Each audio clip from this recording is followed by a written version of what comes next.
एका गावात एक 16 वर्षीय तरुणी आपल्या आई वडिलांसोबत राहत होती. त्या तरुणीने नुकतीच 12वी मध्ये चांगले मार्क आणून ती उत्तीर्ण झाली होती. 12वी मध्ये चांगले मार्क मिळाल्यामुळे त्या तरुणीचे आई वडील खूप आनंदात होते.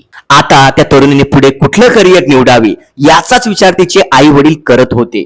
पण त्यांना काही समजत नव्हतं की त्यांच्या मुलीसाठी कुठलं करिअर योग्य आहे. म्हणून त्या तरुणीचे आई वडील तिला घेऊन एका ज्योतिष बाबाकडे जातात हे विचारण्यासाठी की आपल्या मुलीसाठी कुठलं करिअर योग्य राहील. मग बाबाकडे गेल्यानंतर त्या मुलीचे आई वडील बाबाला म्हणतात, बाबा, आमच्या मुलीने 12वी मध्ये चांगले मार्क मिळवले आहे, आमच्या मुलीसाठी कुठलं करिअर योग्य राहील. मग आता हा ज्योतिष बाबा जो होता तो खूप चालाक होता. त्याच्याकडे जे लोक येत होते त्याला भेटण्यासाठी त्यांच्या अडचणी काय आहे हे तो चांगल्या प्रकारे ओळखत होता. मग तो ज्योतिष बाबा त्या मुलीच्या आई वडिलांना म्हणाला की तुम्ही तुमच्या मुलीचे नाव सांगा, तिची जन्मतारीख सांगा, तिच्या जन्माची वेळ सांगा आणि मगच मी तिच्यासाठी काय योग्य करिअर राहील हे सांगेल. मग त्या मुलीच्या आई वडिलांनी त्या बाबाला त्या मुलीविषयी सर्व गोष्टी दिल्या. मग त्या बाबाने त्या मुलीची राशी बघितली. राशी बघितल्यानंतर त्या बाबाने त्या मुलीच्या आई वडिलांना एक धक्कादायक गोष्ट सांगितली. तो बाबा त्या मुलीच्या आई वडिलांना म्हणाला, तुमच्या मुलीच्या राशीमध्ये काहीतरी दोष आहे आणि हा जर दोष आपण काढला नाही तर तुमच्या मुलीच्या जीवाला धोका राहील. आता त्या मुलीचे आई वडील त्यांच्या मुलीविषयी असं काही ऐकून खूप घाबरले. ते बाबाला म्हणाले, बाबा, आमच्या मुलीच्या राशीत काय दोष आहे त्याचे निवारण करा, आम्ही तुम्हाला जेवढे पैसे लागेल तेवढे देऊ. तेव्हा तो बाबा त्या मुलीच्या आई वडिलांना म्हणाला की तुमच्या मुलीच्या राशीमध्ये जो दोष आहे तो काढण्यासाठी मला एक विधी करावी लागेल, पाठ पूजा करावी लागेल. तेव्हा तुम्ही ऑफिसच्या बाहेर थांबा. आता त्या मुलीचे आई वडील खूप घाबरले होते. त्यांना काही कळत नव्हतं. त्यांना फक्त त्यांच्या मुलीची चिंता वाटत होती. मग त्या मुलीचे आई वडील बाहेर बसले आणि आता ऑफिसमध्ये फक्त तो बाबा आणि ती मुलगी एकटी होती. मग त्या बाबाने ऑफिसचं दार बंद केलं आणि त्या मुलीच्या जवळ गेला आणि तिला तांब्याच्या ग्लासमध्ये काहीतरी औषध ओतून प्यायला दिलं. मग त्या मुलीने ते औषध पिलं. तिला काहीतरी वेगळंच वाटलं आणि काही मिनिटातच त्या मुलीला गुंगी यायला सुरुवात झाली. आणि मग गुंगी आल्यानंतर त्या बाबाने त्या मुलीच्या नको त्या ठिकाणी हात लावायला सुरुवात केली आणि त्यानंतर त्या मुलीसोबत बाबाने एक धक्कादायक प्रकरण घडून आणलं ज्याची कल्पना मंडळींनो कोणीही करू शकत नाही. मंडळींनो, नेमकं काय आहे हे प्रकरण, कुठे घडली ही घटना हे अगदी तुम्हाला सविस्तर या व्हिडिओमध्ये सांगणार आहे. पण मंडळींनो, अजूनही तुम्ही या व्हिडिओला लाईक केले नसेल तर लाईक करा आणि चॅनलला आत्ताच सबस्क्राईब करून ठेवा जेणेकरून तुम्हाला पुढील घटनेचे अपडेट मिळत जातील. नमस्कार मंडळी, क्राईम MH मध्ये तुमचं स्वागत आहे. मंडळींनो, ही जी घटना घडली आहे ही आपल्या महाराष्ट्रामधील नाशिक जिल्ह्यामधील आहे. नाशिक जिल्ह्याच्या अंतर्गत एक गाव आहे आणि त्या गावात एक 16 वर्षीय तरुणी राहत होती.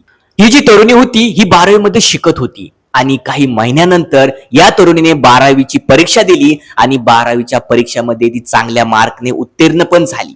मग उत्तीर्ण झाल्यानंतर तिच्या आई वडिलांना खूप आनंद झाला की आमची मुलगी पास झाली, चांगले मार्क मिळाले. म्हणून तिच्या आई वडिलांनी आजूबाजूच्या लोकांना पेढे वाटले आणि नातेवाईकांना फोन केला की आमची मुलगी पास झाली, चांगले मार्क मिळाले, असा त्यांनी आनंद व्यक्त केला.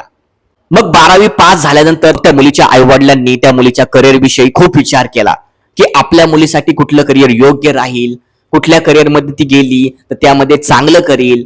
पण त्यांना त्याच्यामध्ये काही समजत नव्हतं. म्हणून आपल्या मुलीसाठी योग्य करिअर कुठलं राहील हे विचारण्यासाठी त्या मुलीचे वडील हे गावात गेले आणि गावातील काही शिक्षक लोकांसोबत त्यांनी संभाषण केलं. काही शिक्षक लोक म्हणायला लागले डॉक्टर बनव, काही बोलले इंजिनियर बनव, काही बोलले शिक्षक बनव, असे वेगवेगळे लोकांचे विचार घेतले. तरी त्या मुलीच्या वडिलांना त्यामध्ये काही कळालं नाही की आपल्या मुलीसाठी योग्य करिअर कुठलं असेल. मग सर्व गोष्टी करून झाल्यानंतर त्या मुलीच्या वडिलांनी ठरवले की आपण ज्योतिष बाबाकडे जाऊ. मग दुसऱ्याच दिवशी त्या मुलीचे आई वडील त्या मुलीला जवळच्या गावात राहणाऱ्या ज्योतिष बाबाकडे घेऊन जातात आणि त्या ज्योतिष बाबाचे नाव असते अशोक खरात. आता हा अशोक बाबा खूप हुशार होता. त्याच्या चेहऱ्यावर हा अनुभवाचा ठसा होता. तो माणसाला ओळखून त्याच्या अडचणी काय आहे हे ओळखत होता आणि याच हुशारीमुळे तो बाबा गावात प्रसिद्ध होता कॅप्टन खरात नावाने. मग त्या मुलीचे आई वडील त्या मुलीला बाबाकडे घेऊन गेल्यानंतर बाबाला ते म्हणतात, बाबा आमच्या मुलीने 12वी मध्ये चांगले मार्क मिळाले, पण आम्हाला काही समजत नाही की आमच्या मुलीने कुठलं करिअर निवडावे, तिच्यासाठी योग्य करिअर काय राहील याची काही माहिती आम्हाला नाही. बाबा तुम्ही एक काम करा, आमच्या मुलीची राशी बघा आणि तिच्यासाठी काय योग्य करिअर राहील हे आम्हाला सांगा. मग तो बाबा त्या मुलीच्या आई वडिलांना म्हणाला, ठीक आहे, तुम्ही मुलीचे नाव सांगा, तिची जन्मतारीख सांगा, तिच्या जन्माची वेळ सांगा, हे सविस्तर बघून तुमच्या मुलीसाठी कुठलं करिअर योग्य आहे हे मी तुम्हाला सांगतो. मग त्या मुलीच्या आईवडिलांनी सर्व त्या मुलीच्या डिटेल्स बाबांना दिल्या. मग बाबांनी त्या मुलीची राशी बघायला सुरुवात केली. मग त्या मुलीची राशी बघितल्यानंतर त्या बाबांनी त्या मुलीच्या आईवडिलांना एक धक्कादायक बातमी सांगितली आणि ती ऐकून त्या मुलीच्या आईवडिलांची तळपायाची आग मस्तकात गेली. बाबा त्या मुलीच्या आईवडिलांना म्हणाला की तुमच्या मुलीच्या राशीमध्ये दोष आहे आणि जर तो दोष काढला नाही तर तुमच्या मुलीचा मृत्यू होईल. आता या मुलीच्या आईवडिलांनी बाबाला फक्त विचारलं होतं की आमच्या मुलीसाठी कुठलं करिअर योग्य आहे ते सांगा, पण बाबांनी त्या मुलीच्या आईवडिलांना वेगळंच सांगितलं, वेगळीच त्यांची दिशाभूल केली. मग बाबाचे असे बोलणे ऐकून त्या मुलीचे आईवडील खूप घाबरले. त्यांना याची कल्पना पण नव्हती की आमच्या मुलीच्या राशीमध्ये असा काही दोष असेल. मग त्या मुलीचे आई वडील त्या बाबाला म्हणाले, बाबा आमच्या मुलीच्या राशीमधील जो काही दोष आहे तो तुम्ही बाहेर काढा, तुम्हाला जेवढे पैसे लागेल तेवढे आम्ही देऊ. तेव्हा तो बाबा त्या मुलीच्या आईवडिलांना म्हणाला, ठीक आहे, मी आत्ताच तुमच्या मुलीच्या राशीमधील दोष बाहेर काढतो, त्यासाठी मला एक विधी करावी लागेल आणि ती विधी मी एकांतात करील, त्यासाठी तुम्ही बाहेर जा. मग बाबाच्या सांगण्यावरून त्या मुलीचे आई वडील कुठलाही विचार न करता त्यांच्या मुलीला बाबासोबत तिथे एकटे सोडलं आणि ते ऑफिसच्या बाहेर थांबले. मग ऑफिसच्या बाहेर थांबल्यानंतर बाबांनी ऑफिसची आतून दार लावून घेतले आणि दार लावल्यानंतर त्या मुलीकडे तो बाबा गेला आणि मग त्या मुलीला बाबाने एका तांब्याच्या ग्लासमध्ये काहीतरी औषध देऊन त्या मुलीला पिण्यासाठी दिलं आणि मग त्या मुलीने ते औषध पिलं आणि औषध पिल्यानंतर त्या मुलीला गुंगी आली. मग त्या मुलीला गुंगी आल्यानंतर बाबा त्या मुलीच्या कानात म्हणतो, मी देव आहे आणि मी तुझ्या सर्व गोष्टी पूर्ण करेल, असे बोलून त्या मुलीला बाबाने संमोहित केलं.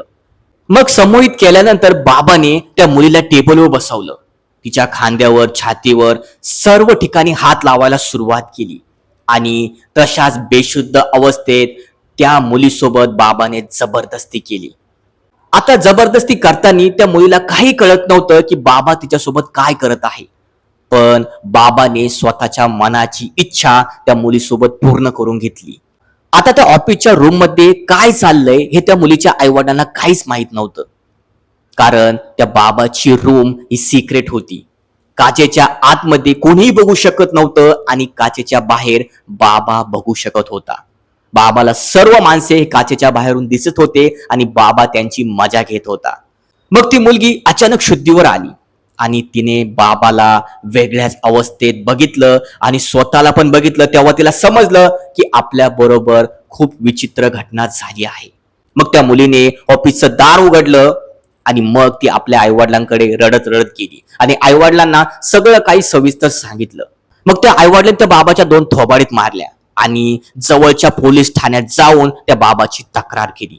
मग पोलिसांनी या प्रकरणाला गांभीर्याने घेतलं आणि मग ते नाशिक मधील त्या बाबाच्या ऑफिसमध्ये आले आणि त्या बाबाला अटक केली आणि अटक केल्यानंतर त्याला न्यायालयात हजर केले आणि न्यायालयामध्ये त्या बाबाला पोलीस कोठडी सुनावली. मंडळींनो, सध्या हे प्रकरण महाराष्ट्रामध्ये पूर्ण पसरत आहे.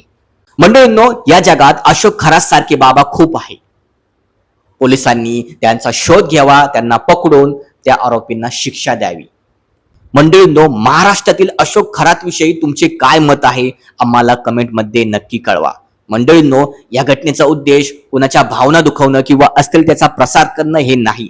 जे समाजात घडतंय तेच आम्ही सांगत आहोत. मंडळींनो, अशा सत्य घटना बघण्यासाठी या चॅनलला तुम्ही आता सबस्क्राईब करून ठेवा.